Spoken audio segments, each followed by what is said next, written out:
We have with us Ian Bonnett, Director of Ridgewood Europe, and come on the stage too, Tom Parkhouse, Deputy Head of the Civil Nuclear Directorate at the regulator. And this is a fascinating area where increasingly security, obviously hugely topical at the moment, is as much about what happens online as what happens on site. Now, Ian is a chartered chemical engineer with over 20 years of experience in the nuclear and wider energy sector. And you're a member, Ian, of the World Institute for Nuclear Security and helped set up the Defence Industry Security Association's Nuclear Security Group. And you're going to have a quick chat with us now, I think, about the increasingly important topic of being safe online. Thank you very much. Good afternoon, ladies and gentlemen. It's a great honour to be here and introduce this session on cybersecurity. I'm going to begin with providing some context about cybersecurity and the impact to our industry, and then talk you through an initiative led by the NIA to try to help increase the defence of our industry against this attack form. So first of all, let's look at some facts. The industry has been subject to a number of cyber attacks. The first one here in America, the Davis-Besse facility. Greg would be happy because I pronounced that correctly. It was attacked in 2003 and lost its safety parameters display system for a number of hours due to the slammer worm infection. And this arose through a connection to the corporate network, which was also connected to the process system network. In 2014, the South Korean utility KHNP suffered multiple attacks on its corporate network, aiming to steal sensitive information and personal information through spear phishing emails. The corporate network was compromised, sensitive information was stolen, and the attackers posted Twitter messages demanding money in return for not forwarding on that sensitive information.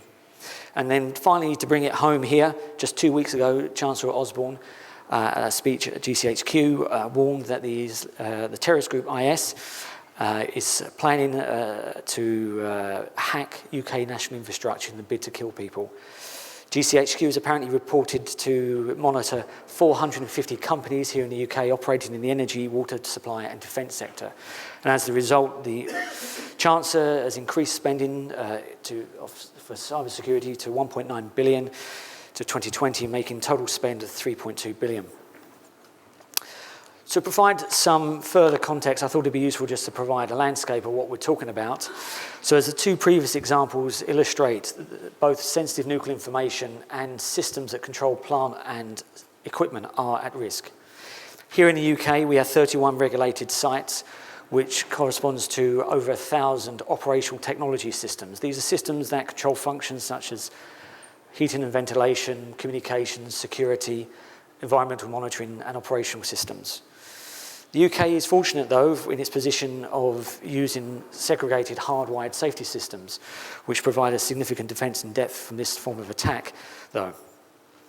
In addition to the operational technology systems, there are hundreds of corporate networks with sensitive information.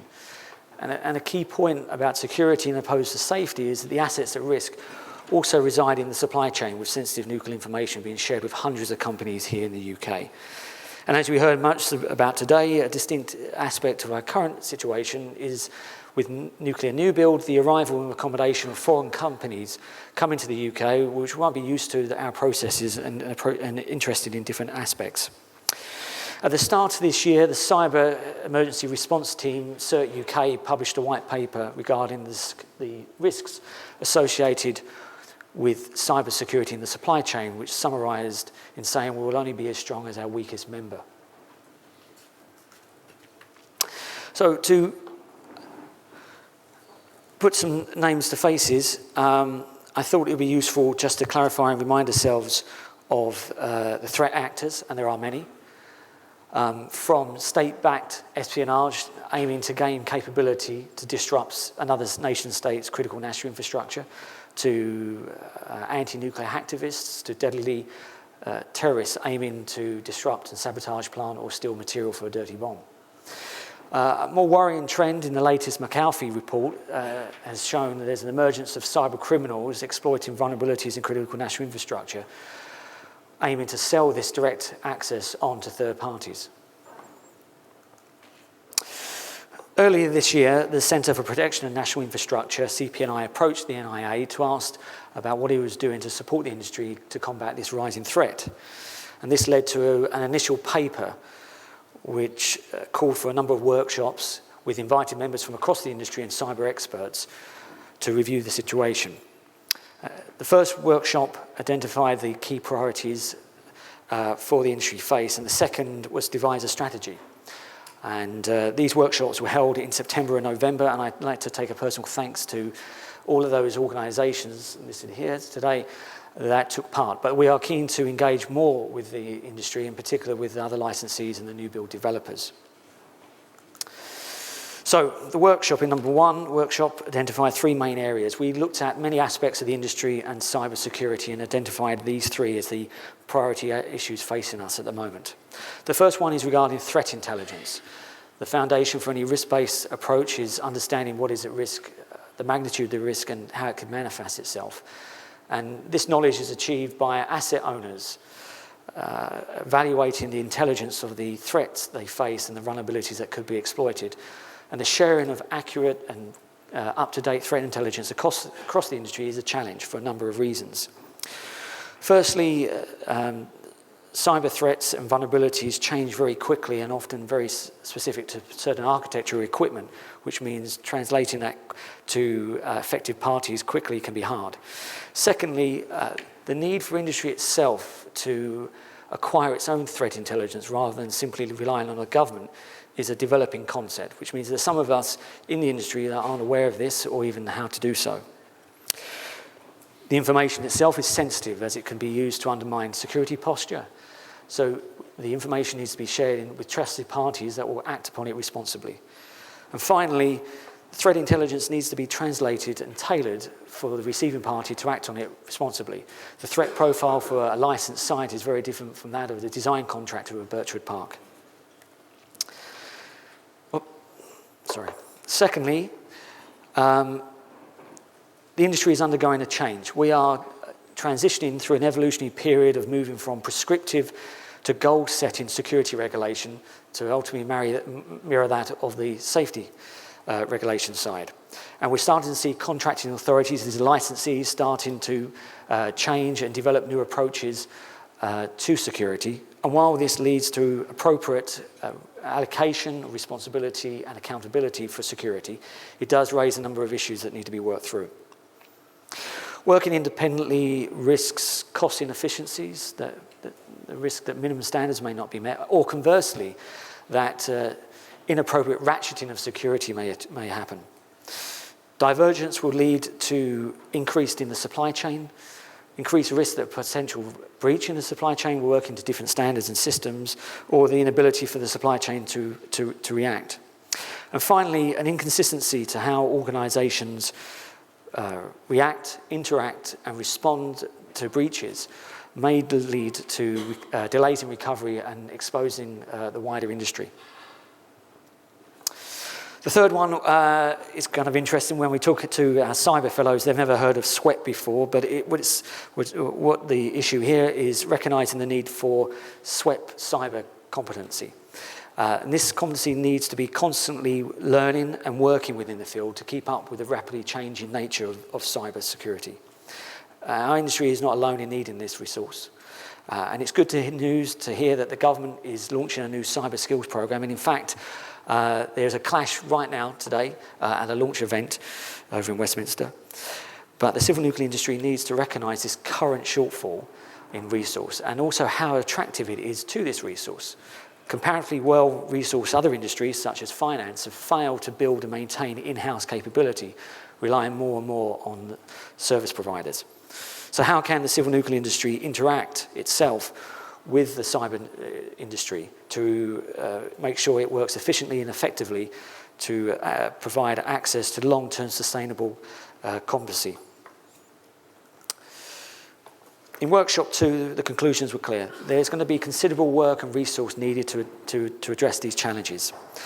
Independent approaches to tackling these challenges will inevitably lead to cost inefficiencies and also potentially introduce vulnerabilities for attack. there was evident that some degree of collaborative working between the contracting authorities and the supply chain would be the best way to solve some of these challenges. And we are suggesting that a collective nuclear industry approach to resolving these challenges would lead to many advantages and benefits. The priorities for such collaborative working are those listed here, but the primary aim here is to build a stronger and more resilient UK nuclear industry. The next step for us is to hold a workshop in the new year to talk about how this collaborative working could be shaped and organised and then realised. And we'll extend again the invite to the wider industry here. So I'll leave you now just with that quote at the bottom of the page from the head of US Homeland Security. And hopefully the NIA will be a catalyst to a collaborative working to protect our industry over here. Thank you very much. Sure.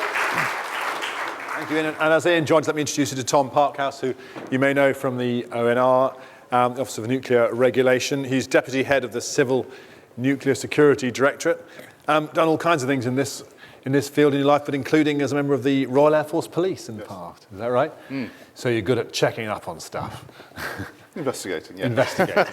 Things don't slip under the wire. Let me just start with that report that people may have seen. It was quite widely reported from Chatham House, maybe slightly on the headline-grabbing front.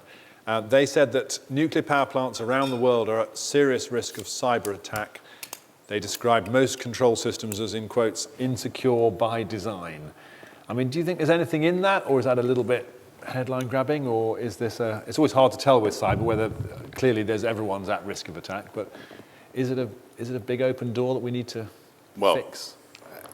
As you say, everybody's at risk from attack, and even the most, no system can be 100% secure, because just like if you're wearing a bulletproof vest, it's bulletproof to a certain caliber. And if somebody comes out with a gun that's more powerful than the previous one, then the bulletproof vest will no longer leave you invulnerable to attack. So there's always something that can be done. The point made in the Chatham House report is that the current fleet in the nuclear industry was built in a time where cyber attack was not something in the minds of the designer. What's changed since then is that the world has globalized, digitized, the terrorism threat has changed from when we were all young to being something that is unpredictable. And those legacy systems haven't remained in the state that they were initially produced in. So, Tom, that's true for the old fleet. Yep. Does that mean that, by implication, all the new stuff that's being built is all fine so long as everyone goes on one of Ian's courses?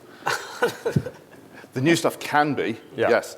But this is still a human sport as well at the same time. So if the people who design it, if the people who run it, if the people who maintain it keep things running really, really well, and they maintain their awareness of what the intelligent adversary can do, then it's perfectly possible to keep it secure beyond, up to that reasonable, sensible level. So it's about doing the right thing. And Ian, we were talking earlier that, of course, the Korean example, which was a really serious hack, actually originated in employees responding to a phishing attack. Good old-fashioned, don't click on the email if you don't know who it's from. Yes, it's often the most frequent attack form. It's nothing clever kind of thing, so it's not as complicated as a Stuxnet attack, but it's that simple culture. We hear a lot about culture today, and there is a challenge within the industry for our security culture to catch up with our safety culture. So that is something, I guess, which curiously brings us back to what Greg was saying earlier. If you have all your people on board, all understanding why things matter and what you need to do, that's as big wears bigger defense as super clever, smart systems. Yes. Yeah. What about the supply chain? I'd like both of your thoughts on this. I mean, how far down the supply chain do people need to take cyber security? I've been to all these conferences in Somerset where companies are getting nuclear ready in terms of meeting the safety standards and meeting the design engineering standards. Is cyber another kite mark which needs to be badged on every small supplier? Well, I think the supply chain can be the vulnerability that, as I say, the intelligent adversary will exploit. How far down that supply chain you need to go depends on the assurance you've got around what's being delivered, the verification and testing you can do, and the confidence you can have in that. And it's about that balance. If you've got a 100% reliable supply chain, you may not need the testing and verification to the same extent. If you've got no confidence in your supply chain, your testing and verification is going to have to be more extreme. And I think it depends what part of the supply chain you're in. And my personal view is cybersecurity is just now a common need for businesses. We all have commercial information. We always run our systems. We need availability. We all have web pages. We don't want those defaced. And some of the basics is very easy just to get right. So I think it's a no-brainer in terms of moving on with cybersecurity. It's just another facet of business today. So like all these other things we've heard about, communication, culture today, it's not an option to just leave it to the IT team. At board level, people need to really grapple with all this. Yeah, definitely not. And the thing in this is it's not just about something in a box called cyber. Of course, it's the low-level vulnerabilities that the adversary will exploit, but they may not complete their attack in cyberspace. They may just try to attack the access system so that they can get somebody into the site who shouldn't have been inside the site. Yeah. They might try to attack a detection system so as to be able to change something. At the end of the day, the attacker will have an objective, and if the objective is, say, physical destruction, they'll maybe, they'll use personnel in part of the insider as part of that attack. They'll use attacking the systems so as to enable that attack, and they'll physically have, I don't know, the explosive at the end of it that can deliver the final thing. Yeah. And this is the whole thing. It's a blended risk rather than just a cyber risk. That's very interesting, because I mean, one of the examples in my mind was a small carpentry firm in Somerset that are getting some work on Hinckley, doing carpentry in one of the buildings that will house some of the workers. And he was sort of joking to me saying, I don't think our stuff's really hackable because we only make wood windows. But of course, his ID passes are quite valuable. Yes. Yeah. If you could get one of his ID passes and get one of your people into the site because they're from his company, suddenly it's a valuable thing. Just as in the financial markets, your identity is very, very valuable, and his identity will be valuable. And they'd be traded, so it may be that the hacker is not the final user, but somebody wants to. And it may be that first time that pass is used is only to do the reconnaissance. It doesn't have to all happen on the same day. Yeah. So, as a regulator, does this keep you awake at night, or do you think UK is doing what we need to do? Oh, I think we're doing a good job, but I think that as adversaries develop, as technologies develop, we've got to continue doing an even better and better job. One of the problems about this field is that capabilities that may have been developed in a completely different jurisdiction for a completely different target are transferable here. So as the attacker's intent changes, they can shift around those skills and employ them in this environment. And of course, it doesn't matter what jurisdiction they're working in because we've got that global connectivity. And Ian, one of the points that actually an engineer made to me about this is that with engineering, everyone in this room is very familiar with stress testing. Is it waterproof? I don't know. Let's chuck some water on it and see if it leaks. Is it stress test up to the relevant, pressure and all the rest of it? They can test that. It's quite hard to test, are we hack-proof? You can try various things, can't you? But ultimately, you have to just keep responding. Well, I think you can look at other industries. The CBEST, the Bank of England has been at the forefront of building a program for red teaming and testing banks' security processes. So there is precedent there, but you're right. It's something that can't stand still and needs to be continually developing. And finally, guys, your message to people here: come along to the workshops, sign up. Definitely. There's lots and lots of industry events now kicking off. People are really going into this, as well as what the NIA is doing. The Nuclear Institute is creating a special interest group for security as well. They're also sponsoring a security seminar in February. And that security seminar will be wasted if it's only attended by security specialists. 25th of February. That's exactly it. There you go. Ladies and gentlemen, thank you very much indeed.